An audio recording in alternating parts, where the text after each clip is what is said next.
very different. You've never done it. Dare I say, you might enjoy it once we're done with it. It's pretty short, usually pretty simple, but here's how it goes.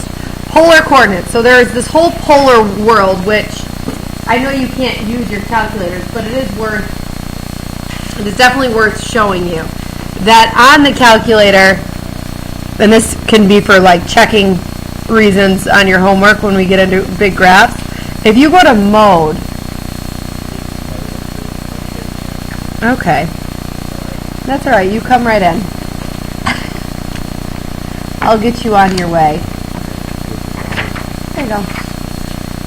So your mode is always been in function, and now it's going to be polar, and it's a whole different world. So when you go to graph something in your y equals menu, it actually doesn't say y equals anymore, it says r equals, which all polar equations have that format r equals, or can be written in that format r equals, which we'll get to over the next couple days. But before we start graphing polar pictures, we'll start with points. So your given coordinates are not x and y anymore. They're r, which stands for radius, and theta, which is the angle measure, typically in radians, but it's not like degrees couldn't come up. And your circles, like if you look at a blank, you wouldn't really call them coordinate axes anymore, but a blank polar graph, this first circle is a radius of 1, the second circle is a radius of 2, and so on. That makes sense. And your angle measure is exactly the same as we have been doing with trig. There is 0 degrees or 0 radians, and then it slowly opens up in a counterclockwise to 90 degrees or pi over 2 radians, then to 180 and pi, 270 and 3 pi over 2, and then back to 360 or 2 pi. And you can keep going beyond that, obviously, like you can. So, even though the order is the radius comes first, followed by the angle measure, I always start with the angle measure and figure out where that is first. So I would open this up to 135 degrees, which is a pi over what kind of angle? 4, right. There's a 45 degree reference there. It's a pi over 4 type of angle. And then 135 degrees is not in the first quadrant, it's in the second quadrant. So 135 degrees is really going to coincide with this 3 pi over 4 line. So our point is going to be on that line and with a radius of 2. So my terminal ray is right there. So I'm going to go out a radius of 2 on that terminal ray, and the location of that point is right there. We'll call it point A so that we can just label it A and be done with it. Good? Okay. On the second one, our angle is 3 pi over 2, so if I swing open my terminal ray, 3 pi over 2 puts you on this axis right here. What's unique about this one, though, is that there's a radius of negative 3. If the radius is positive, it will fall on your terminal ray. But if your radius is negative, it's actually going to flip you back over in the other direction on the opposite ray. So our terminal ray is 3 pi over 2, but since we have a radius of negative 3, we're actually going to go backwards 1, 2, 3 units. We'll call that B. Any questions on that? So just that in and of itself, that kind of sheds some light on an important idea here. That point, that location, can be represented in multiple ways. If you were just looking at that point and you were asked, what's my radius, what's my angle measure, you would probably say that your angle measure is pi over 2, right? Because it's on the pi over 2 ray. And your radius would be a 1, 2, 3. And that's not wrong. Those 2 points are the same location. They look very different. They have a different radius, and they have a different angle measure. But they do both go to the same location, which is something that's unique about the polar system versus the coordinate grid system. You are given a point 10, 1, and that's the only way to represent that location. This is a little bit different. Okay? Jump down to the next one. Negative pi over 4. So our angle measure, we're going actually in a negative direction around. So that would put us here on this ray, which is the 7 pi over 4 ray. But we have a negative radius. So we're not going to be on that segment. We're going to be on its opposite segment. So which line is the continuation of 7 pi over 4 but in the opposite direction? If I were to take 7 pi over 4 and continue it backwards into quadrant 2, which line would it fall on? 3 pi over 4, same reference angle, exactly. So we're going to go backwards onto the 3 pi over 4 ray by 1 unit. And I'll call that C.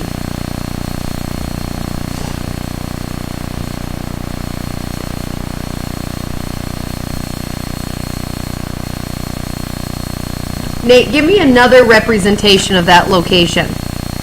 What angle radius combo could you refer to that as?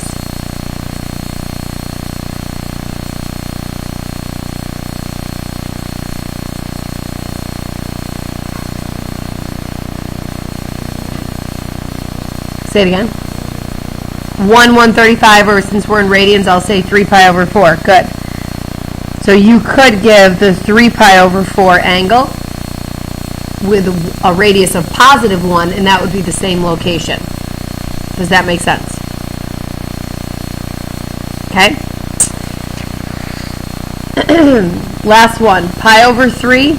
This one's more straightforward than the other two. Pi over 3 just opens you up to here. It's a positive radius with a radius of 2, so we're going to stay right on that. And I'll call that D.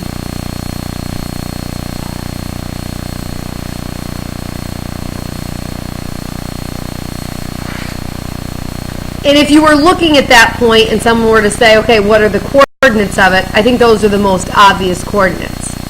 But there are an infinite number of ways in which you can label that. So this exercise at the bottom is spelling out and asking for 3 different representations of that same point. The first one wants your R to be positive, but your angle has to be between 2 pi and 4 pi.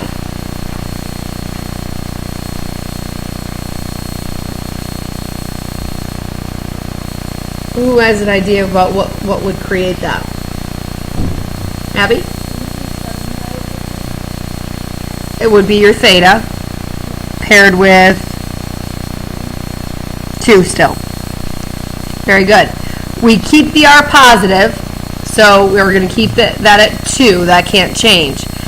But our terminal ray has to end on pi over 3, but it wants the theta to be over 2 pi. So you want to do a full circle and then some. So a full circle is 6 pi over 3, and then one kind of tick past there would be 7 pi over 3. Try to come up with B. Yeah, sorry, I have a sick child at home, so I'm just going to check my phone just in case. Right after. They can wait.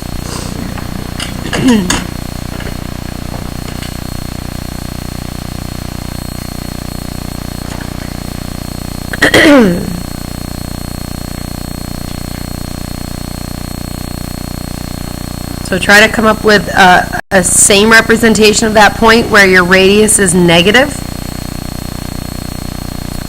and your theta is between 0 and 2 pi.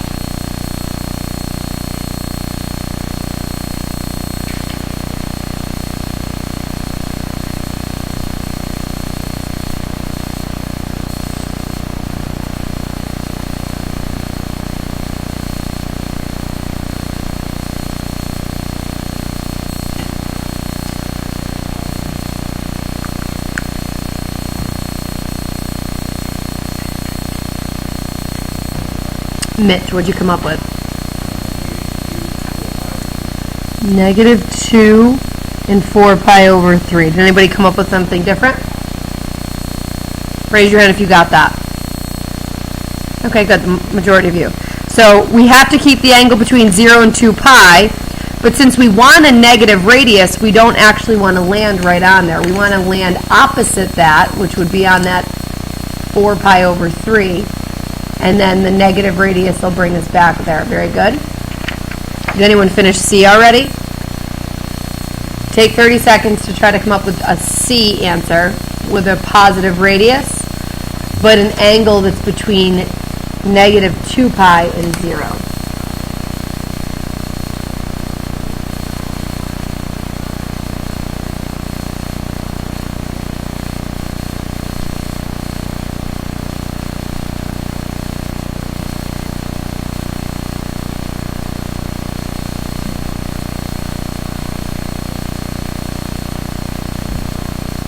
Morgan, what'd you get?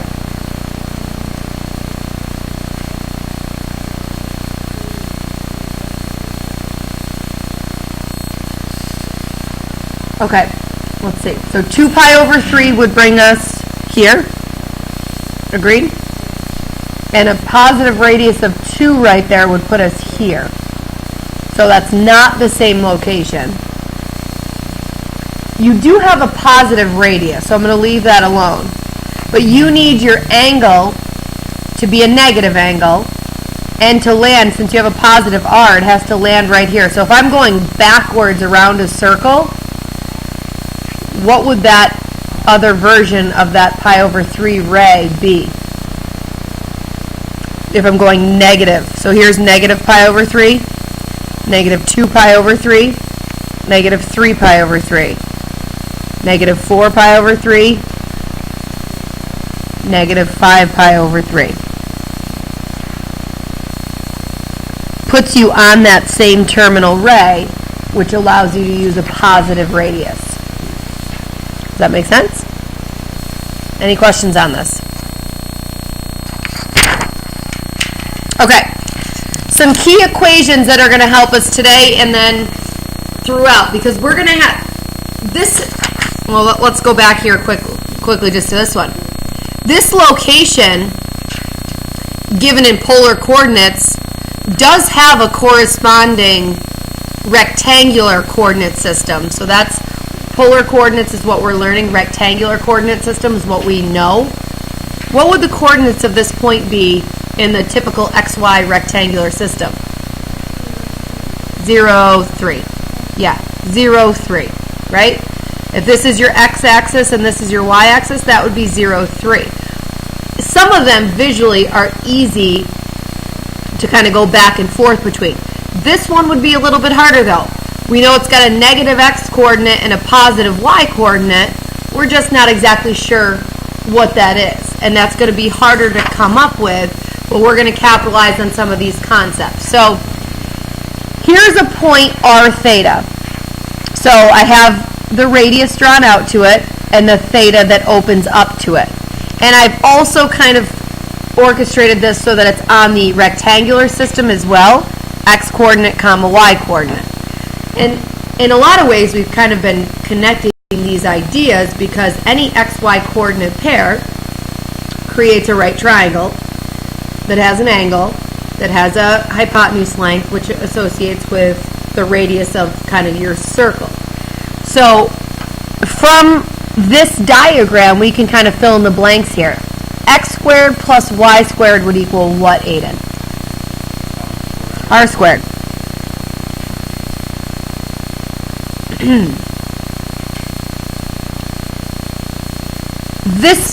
The next two are going to really use SOHCAHTOA, but before I have them in x equals format, like on this one, I'm going to do adjacent over hypotenuse. So would that be sine, cosine, or tangent? Adjacent over hypotenuse. Cosine. We know that the cosine of theta equals the adjacent x over the hypotenuse r. And we can solve for x just by multiplying by r on both sides. I'm not maybe going to show that because I don't want to confuse you if you look back. But there's our statement, and then that will quickly get us to x equals r times the cosine of theta, just by multiplying by r on both sides.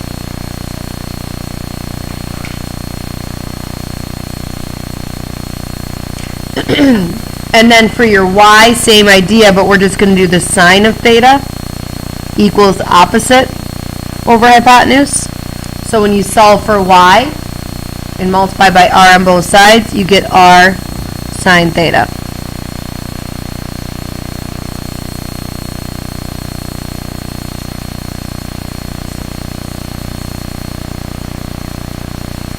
And then lastly, on the tangent of theta, that's just what you know it to be. The tangent is opposite over adjacent, so y over x.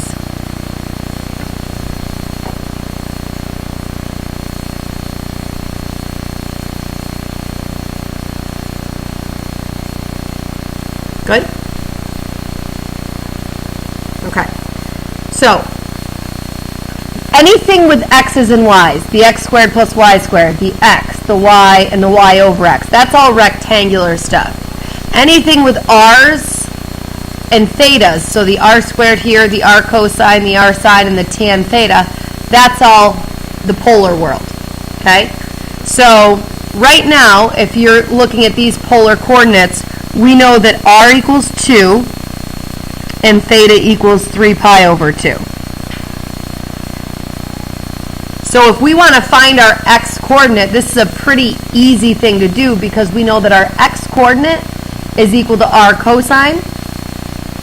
So our x equals r cosine is going to give us 2 times the cosine of 3 pi over 2. Let's dig up our values here. So if we think about the cosine graph, what's the cosine of 0? Oh boy. Mackenzie. 1. And then it decreases down so that the cosine of 90 is 0. And then the opposite pole, so if that's 1, that's negative 1. If that's 0, that's also 0. So the cosine of 3 pi over 2 is right here, is 0. So our x-coordinate is 0. And our y-coordinate is going to be r times the sine of theta, which is 2 times the sine of 3 pi over 2.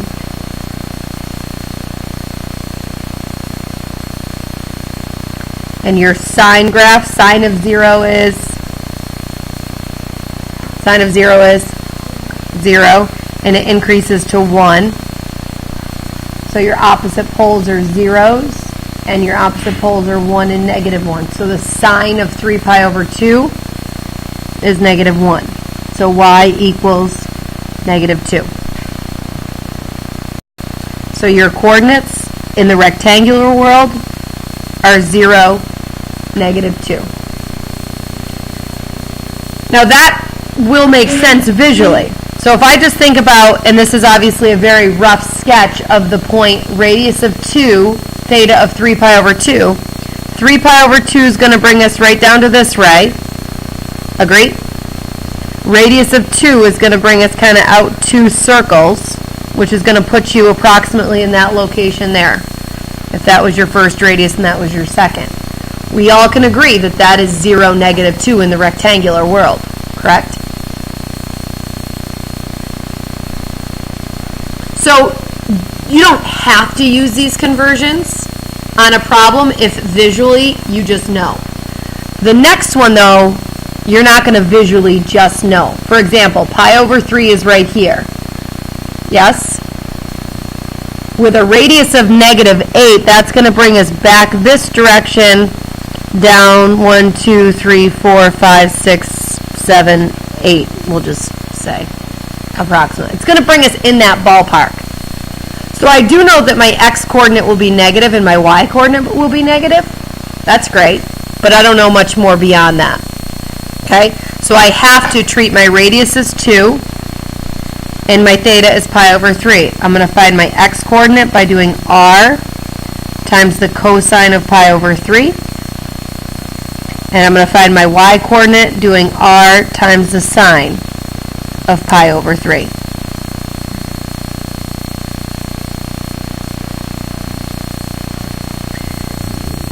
Now, pi over 3 is 60. Cosine of 60 is 1/2. Sine of 60 is root 3 over 2. So my x-coordinate is just negative 4, and my y-coordinate is negative 4 root 3 once you reduce your 8 and 2. So the coordinate grid system says negative 4 root 3. So that double negative panned out like we thought it would, right? One quick thing on these two formulas. Do you remember in the unit circle learning that if you're in the unit circle, so if that's a 1, and you're given a coordinate, your x-coordinate is the cosine of theta and your y-coordinate is the sine of theta? That's the same thing. It's just in the unit circle, your radius is 1, so it's technically 1 cosine theta, 1 sine theta. If you were in a circle that was any bigger than 1, let's say with a radius of 2, it would just be 2 cosine theta, 2 sine theta. That's what your coordinates give you. Okay? Okay. Going the other way. These are rectangular coordinates. We're going to go into polar. So, I think there's a couple ways to do this, but I think my easiest option is I always use these two to go from polar to rectangular. And so the other two equations are what I use down here. So if I know that x equals negative 1 and y equals root 3, I can figure out r.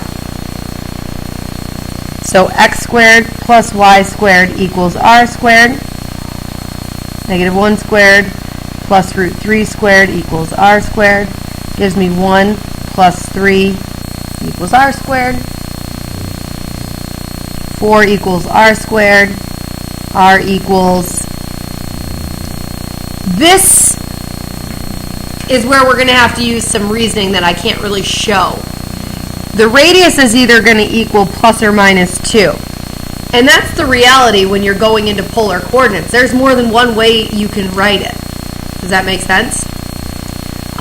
We just have to make sure we pick the angle when we get there that cooperates with whichever radius we're going to choose. So here's the visual I'm going to give you. Our point is negative 1 root 3. So it's someplace over here. So if I decide to use the positive radius value of 2, then I need to make sure I take the second quadrant angle when I get to that in a second. If I decide to use the radius of negative 2, then I need to use the fourth quadrant angle so that when I pair it with a negative radius, it will bounce me back to that location. I think to keep things straightforward, it just makes sense to use the positive r value. But there are options for sure. Sometimes the directions will say make sure that your radius is positive and that your angle measure is between 0 and 2 pi. So it'll keep everybody on the same page. But in reality, if it's open-ended, there's a gazillion different answers. So let's just say we're going to pick the positive radius. Now, our next equation to find the theta can come from the tangent of theta equaling y over x. So tangent of theta equals y over x. The tangent of some angle theta equals root 3 over negative 1, which is just negative root 3, obviously once simplified. So here's where we have to know our inverse tangent values. What is the angle that has a tangent of root 3? What is the reference?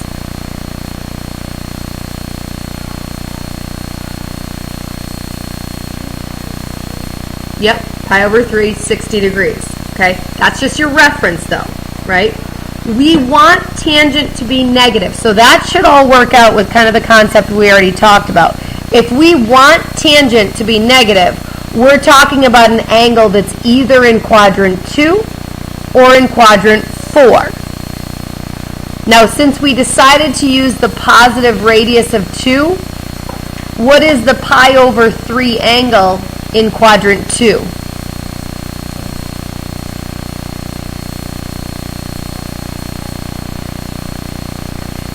What's the angle in the second quadrant that has a reference of pi over 3, Mackenzie? 2 pi over 3. And so that's the theta that we will use.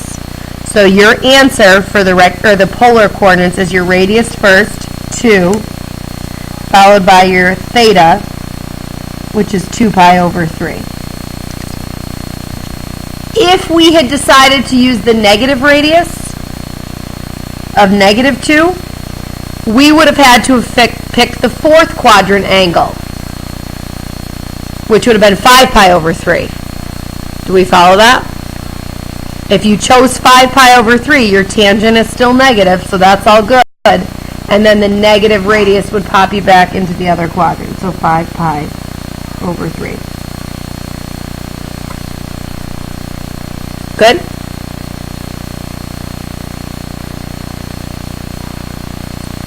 On the next one, again, I'll do x squared plus y squared equals r squared. So that's 4 plus 0 equals r squared. Again, that's an r equaling plus or minus 2.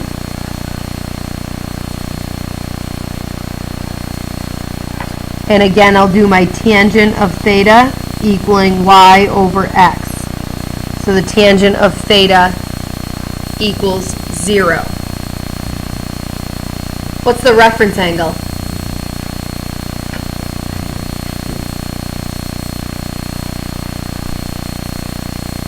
Tangent of what equals 0? 0. So this could be a 0 radian angle measure, or it could be 180 degrees or pi radians. If you wrap your head around this, negative 2, 0, we all know is right there. Yes? If we're going to use the positive r value of 2, what angle measure would we have to use? I kind of threw circles over those. What would the angle measure be if I'm going to use a positive radius of 2? Andrew? Pi. Which is good because that has a reference angle of 0. If I was going to use a radius of negative 2, I would use an angle of 0.